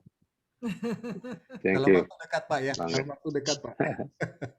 Perlu ini di masa pandemi ya. Kesehatan mental. Ya, supaya mereka siap menjadi seorang konselor. Paling tidak jemaat bisa mengkonseling. 1A ya, 1A banyak. Karena ngobrol-ngobrol tadi saya telepon tadinya doa berkat saya mau serahin ke Pak Kiki. Oke, selamat malam semuanya. Oke, Pak Julianto, terima kasih. Oke, Pak Markus, ya, Pak Roditus. Salam buat Ibu ya, Pak. Ya, Pak Zakaria, iya. Pak Markus, dikunjungi Pak Markus nih. Ya. Ayo Pak Fes. Berkati. Khususan. Pak Markus. Terusin dulu ya. Ya. Tadi kita paling mentok itu 160 ya, Pak? Ya, 160 tadi. Ya, bagus. 160. 160. Oh, bagus. Terus, Bertahan di 153 tadi. Ya betul, 160 sempat. 160 semua. Sampai 7 ini kok. Iya. Ada jemaat juga, Pak. Ada jemaat saya juga ikut. Ada juga ya, Pak? Ya, staf saya juga. Tapi Sukses tadi Pak saya Roditus. khususan tadi saya ngelihat Pak Trisna, ekspresinya Pak Julianto lagi ngomong mengenai kemesraan dalam seksual. Merah-merahan ya. Pak Wanti itu. Pak Trisna sukacita gitu. Pak Trisna tuh sukacita gitu. Saya pikir ini dalam waktu dekat nih kayaknya nih. Ekspresinya nggak tertahankan ya, Pak Trisna ya. Apalagi langsung di layar lebar gitu. Saya nggak. Ini Pak Haris dari Palembang nih, Pak Haris Waisaka nih. Oh iya. Halo Pak Haris. Halo Pak Haris. Oh mana? Ada Pak Haris. Siapa ya, itu Pak Haris? Haris Waisaka ini dari Palembang. Ini Kadep BPN ini Pak Kadep dari PPN ya Pak Sabta ya. Pak Sabta. Pak Sabta. Dari Palembang ada beberapa yang ikut gabung dengan kita juga. Puji Tuhan. Ikut ya? Bagus lah. Puji Tuhan. Puji Tuhan. Dari Papua ada 2. Papua 2 ya? Ya, Papua 2. Iya. Puji Tuhan. Terima kasih Pak Monti. Pak Monti keren. Pak Rudi. Pak Trisna. Pak Petrus, Tuhan berkati Pak Petrus. Terus yang berjuang. Terima kasih Pak Petrus. Keren, terima kasih. Dari 100. Pak Diman. Iya, Pak. Terima kasih, Pak. Semua ya. Ya, kabar. Stay safe, stay healthy. Ya. Saya pamit ya, Pak. Saya matiin ya. Pamit. Ya. Pamit ya. Saya pamit ya, Pak ya. Terima kasih Pak Petrus. Ya, Pak ya. Pamit ya, Pak. Tuhan dan berkati. Tuhan berkati Pak Diman. Pamit ya, Bu. Pamit semua ya, Pak. Pamit. Udah ya. Hati-hati di jalan ya.